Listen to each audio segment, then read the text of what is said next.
Hello, everybody. Brian Lee here with the AHA Real Estate Exam Prep. Hoping that you are doing fantastic and helping you getting through the real estate exam. It is a tough one, and we are taking on a new challenge tonight, or not a new challenge, continuing with the challenge of working through agency.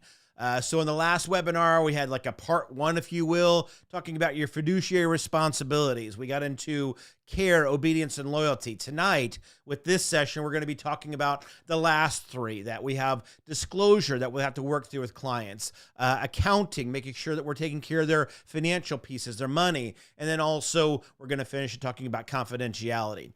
So just as a quick refresher, again, go back to part one where we got into it a little bit more in depth, but with fiduciary responsibilities, these are the things that you're going to tackle with a client. That as an agent that represents a client, we have certain duties, we have certain responsibilities that we have to help manage them through the transaction. Like I say, in the last webinar in part one, we talked about care, where we have to know what we're doing. We're the jack of all trades, but the master of none. That we know about certain things, but we're not the expert on everything. We talked about obedience, where we obey our clients. We do what they ask for, unless it is something illegal or something that I just can't do. We talked about loyalty, where my loyalty is with one party that I'm looking out for their best interest. And again, not against anybody else, but forgetting everybody else, if you will. So that's kind of what we got into. So tonight we're getting into the last three. So I guess before I take another deep dive or a dive into this, is to remind you that the fiduciary responsibilities are remembered a lot of different ways. The way that I have taught it, the way I've always learned it, known it for more years than we care to count right now, that's irrelevant. Once you get past a certain number, you're just the OG, or the old guy. That's what I mean. OG, not original gangster. I was never an original gangster, but we'll just call myself the old guy. Once you've been in the business for forever, like I have, you remember, or we remember, the acronym COLDAC, COLDAC. That's the way we remember it. Again, some people are taught old car. There's different ways that I've seen this, but again, I work off of the acronym COLDAC. That's the way I've remembered it. So the COLD, the COL, is what we've talked about already: care, obedience, and loyalty. Tonight we're going to talk about the D and the A and the C of disclosure, accounting, and confidentiality. So that will round up the fiduciary responsibilities.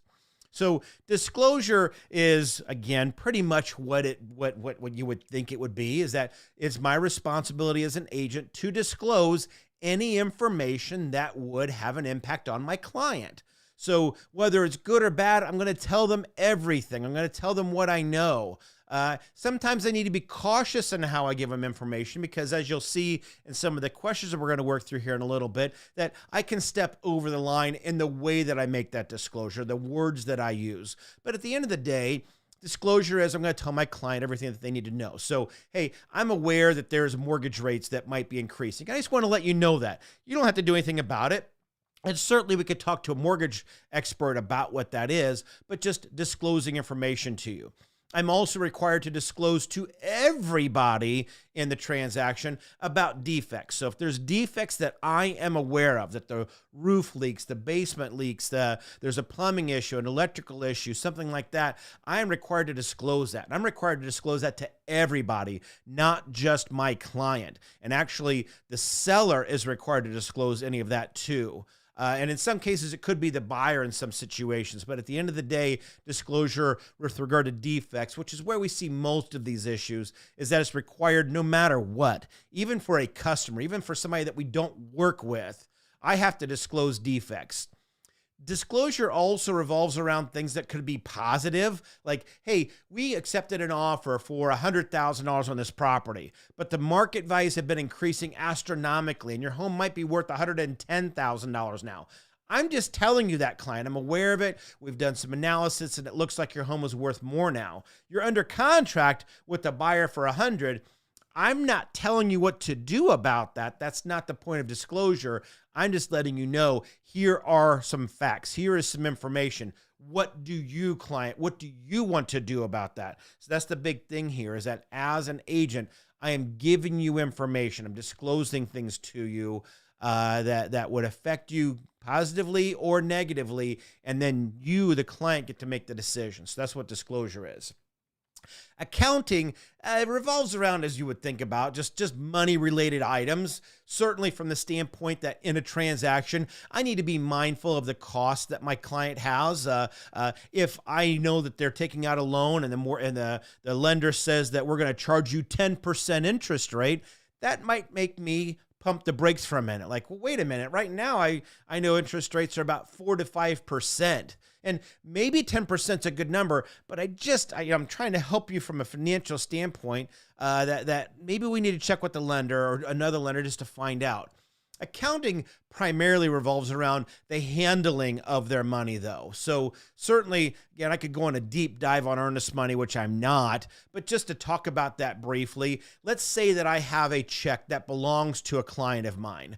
Let's say it's the buyer, and that I have the responsibility of holding that money for them. I've got to put it into an account. So accounting would say that I am responsible for handling that money in an appropriate manner, that I get the check, that I'm not just throwing it around, that I'm going to keep it secure, that every state will have rules on when that money has to be deposited, and where that has to be what account it has to be deposited into. So accounting would show that I'm responsible for those things. Under accounting as well, there are two terms that we talk about. The first one is commingling. Again, not trying to do a deep dive here, but just generally speaking, that as a real estate broker, I am required to have, or that I will have, two different checking accounts. One is an operating account. That operating account is my money. So money that belongs to me goes into that operating account. I also have a second account called an escrow or a trust account. That account is for money that does not belong to me. I'm holding it, I'm responsible for it, but it's not my money. So if I receive a commission check, that goes into my operating account. If I receive an earnest money check, if I get a security deposit, if I get a rent check, money that doesn't belong to me, that's going to go into my escrow or trust account because it doesn't belong to me. Commingling would say that I cross that money, that I put money that doesn't belong to me and I put it in my operating account. I put it in my account. So now my money is mixed with somebody else's money, and I can't do that. Whether it's me putting a commission check in the trust account, because now I'm putting my money with other people's money, or I take an earnest money account, money that does not belong to me, and putting it into my account. Now somebody else's money is in my account. That's commingling. I cannot do that. That's not good accounting, fiduciary responsibility procedure. The second term that you'll likely see is the term conversion. Conversion is the actual theft or use of somebody else's money without their authorization. So, if I have $5,000 sitting in the trust account, none of that money's mine, and I decide that I want to spend $500 to go to dinner one night, or I want to use it to pay for rent or whatever, I have stolen that money. That money does not belong to me. Now, if I got authorization from the client and said, hey, can I borrow $500 from you? And they wrote it down and they signed it saying, yeah, you can, then maybe I can do that. Probably not. And really, I don't even want to plant that seed in your head. But still, at the end of the day, accounting or rather conversion is the theft or use of somebody else's money without their authorization. The last letter in the acronym COLD AC is the letter C, and it stands for confidentiality. Confidentiality is, again, just like the name would imply, that in the course of a transaction, my client is going to likely tell me things that would be considered confidential. What we primarily see around this is going to be pricing. So, for example, the seller might tell me that we have the property listed for $200,000, but Brian, you're our agent, and we will let you know that we might go down to $175,000. Now, that's going to be confidential. We don't want the world to know, but because you're our agent, we want you to know where our head is. We want you to know kind of what the background of where we're at is, where our bottom line is. So I have confidential information. That pricing might be it. The buyer might say, hey, Brian, I see that property is listed for $200,000. We would pay $210,000 for it if we had to because we really want it, but I'm not going to reveal that to anybody because that's confidential. Something else that's confidential is going to be motivation. So if the seller was motivated for some reason, we're moving out of town, we're getting a divorce, the wife's pregnant with triplets, and we need a 4 or 5 bedroom home. We're really motivated. I can't disclose those things. That's confidential items that I can't disclose. So we have that. The last thing that I want to address with regard to confidentiality is that confidentiality is, of all of these fiduciary responsibilities, it's the only one that goes on for forever. So kind of putting it into perspective, let's say that I have a listing and the seller tells me that they're motivated, and then they tell me that they would take that $175,000 price on a $200,000 listing. And I know that stuff. And this listing is for 90 days. At the end of 90 days, our listing is up. It's done. It's over with. And I am no longer their listing agent. So I don't represent them. My fiduciary responsibilities are now done. I don't owe them care, obedience, loyalty, disclosure, or accounting. But confidentiality goes on for forever. It never stops. Once I've engaged with the client, anything that's confidential remains confidential for forever. And it goes on 5, 10, 20 years from now. I can never tell anybody that. So confidentiality is the only one of these that's unique in that situation with fiduciary responsibilities, that it never stops. It never goes away. So that's what confidentiality is. So let's get into some questions and see if we can work through this a little bit. All right. First question. All the following facts would need to be disclosed by a broker except what? So we have several different things that are going on here. These are all facts. What would need to be disclosed by a broker? A, there's water in the basement. That makes sense. I'm going to have to disclose that, I think. There's an underground storage tank. Maybe. There's asbestos wrap on the heating pipes. Oh, asbestos. That stuff is good. Breathe that in. Okay, don't do that. Or D, the seller has AIDS. So which of the following would need to be disclosed? Which of the following should not be disclosed is the answer. There you go, Greg. Yes. Looks like all of you are getting that. The answer is, in fact, D. The seller has AIDS. The seller having AIDS has nothing to do with disclosure of a property. In fact, in some states, including Indiana, it is considered to be a psychologically affected property. Now, that's a whole other concept that we won't get into tonight, but still, the property or an owner or an occupant having AIDS in a property is not a disclosable situation. So, but water in the basement, that's a defect. Underground storage tank in the backyard certainly could be an environmental concern. Asbestos absolutely is an environmental concern. So even if you weren't sure about D being the answer, A, B, and C should be obvious, which I think obviously you guys got there. So good job on that. All right, next question. Listing agent. A customer wants to make an offer, but you don't have a good feeling about their financial ability to pay. So what should you do? So again, you're the listing agent. Listing agent means what? You represent the seller. A customer. What is a customer? A customer is somebody that we do not represent, that we don't hurt them, we don't help them either. And they want to make an offer, but you don't have a good feeling about their financial ability. So what should I do here?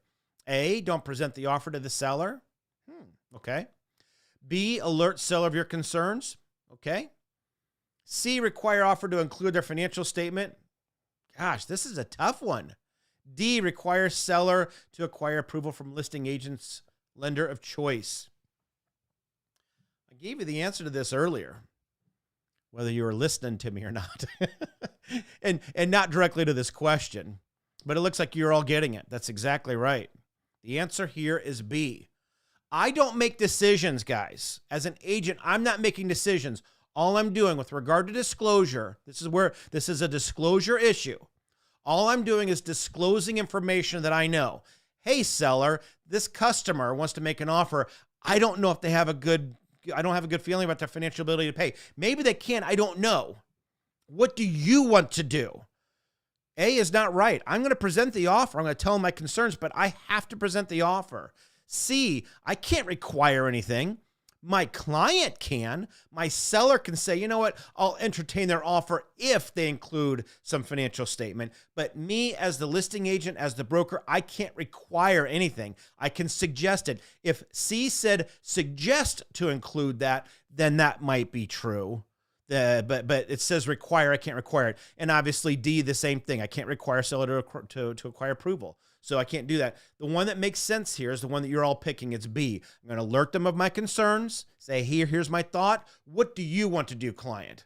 And hopefully they would probably require C then at that point. But again, I am not requiring C. It's the client representing it. Then I'm obeying the client and saying, hey, customer, you want to make an offer on this thing? We're going to need to see that financial statement. So good job on that. All right, next question. An agent is aware that a dry cleaner is next to the house which the buyer wants to purchase. That makes it really nice, actually, because you know when you're looking at buying a home and maybe you have a lot of pantsuits or you have a lot of tuxedos, things like that, it'd be great to have somebody next door. Okay, moving on. What should an agent do in this situation? So I'm just looking at marketing here a little bit. Should you inform the buyer and suggest an inspection contingency offer? Okay. Should we inform the buyer and suggest no inspection is needed since it's an adjacent property? That makes a lot of sense, maybe. Not. D, don't inform buyer because it's not on the property the buyer wants to purchase. Some people might answer that. We'll see. D, don't inform buyer because it's the duty of the seller to the buyer of all. I think that means to say it's the duty of the seller to tell the buyer of all defects. So I see, Greg, you picked A. Anybody else want to chime in here? Darla, you're going with A? Oh, I thought I saw A in there. Yep, there you go. Colin, you have A? Yeah, you guys got it. That's exactly right. Is that I'm going to inform the buyer. So regardless, we need to back up for a minute. If I'm aware of any situation, I'm going to inform you. So C and D will not be the answer without question, is that I have to inform them of this. Now, I see, Ashley, I saw you pick D. It is the duty of the seller to disclose this to the buyer. So I'm not mad at you at thinking that D might be the answer. But at the end of the day, I am informing my client of everything. So it has to be A or B regardless. It cannot be C or D. The screen went out, Ashley. That's a great excuse. Try that. Just like Greg was trying earlier with, he said it was A or D. See if that works for that. Anyway, the point is that we're going to inform them. So really, which one is it? And obviously the answer is A here, that you're going to suggest that we get an inspection contingency to have this looked at. It might not be an issue, but we just want to find out. All right, next question. Excuse me. All the following responsibilities will be considered part of the licensee's fiduciary responsibilities or duties to a client, except what? Procuring a buyer for a seller client. Okay. B, presenting all offers promptly to the client. I hope you know that that's what you're supposed to do. C, advising a buyer client how to take title to the property. Or D, ensuring that earnest monies are placed in a trust account. So which of the following, or rather, all the following are things we should be doing, except one of them. So which is the one that we shouldn't be doing? Should we be finding a buyer for our client, for a seller? I think we want to do that. We want to present all offers for sure. Advise a client how to take title to the property. I mean, we do advise clients on stuff. Ensuring earnest monies are placed in a trust account. Okay. Looks like you guys are getting it, though. The answer is C. And why is it C? Because I'm not a title expert.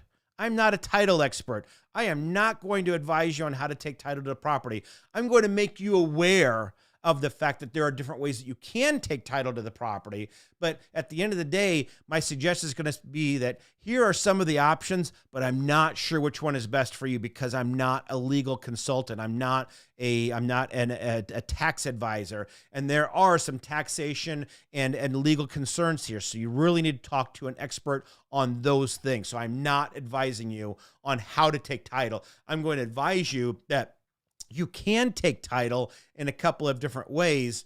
Let's talk with an expert on how to do that. So that is why C is not the answer. Or it is the answer, but it's the one thing you don't want to do. All right. So that, my friends, is it. That rounds up the fiduciary responsibility. So in the last episode, we talked about care, obedience, and loyalty. In this episode, we talked about disclosure, accounting, and confidentiality. Make sure you keep track of all 6 of them, what they all get into on this, what the requirements are for them, or specifically what the expectations are. Again, we talked about disclosure. I'm going to disclose things to you, everything that would be pertinent to my client, good and bad. If it's a property defect, I have to tell everybody the thing. Accounting is that I'm going to make sure that your funds are accounted for, that things add up, that I'm going to handle your money in an appropriate manner. I'm not going to commingle them. I'm not going to put your money with mine or mine with yours. They're going to be separate. I'm not going to convert money. I'm not going to commit conversion by stealing money, taking money that does not belong to me and spending it. And we talked about confidentiality, that there are certain things that are just confidential by nature, what motivates one party, pricing, stuff like that. And confidentiality, again, was the one that was unique, that goes on for forever. It's the only one that goes beyond my agency duties, that even after our transaction is over with and it's been 10 years down the road, I cannot reveal confidential information. So that's what that is. Hopefully that helps you guys on your fiduciary responsibilities. We do have more. We're going to be talking about other agency situations in the next few webinars, so stay tuned. If I can help you with anything, reach out to me at brian@ahareep.com. Like us on YouTube, subscribe to our channel, because this is good stuff, guys. Hopefully you're listening, and hopefully it helps you get to that state exam. Thanks for listening. Take care, guys, and have a legendary day.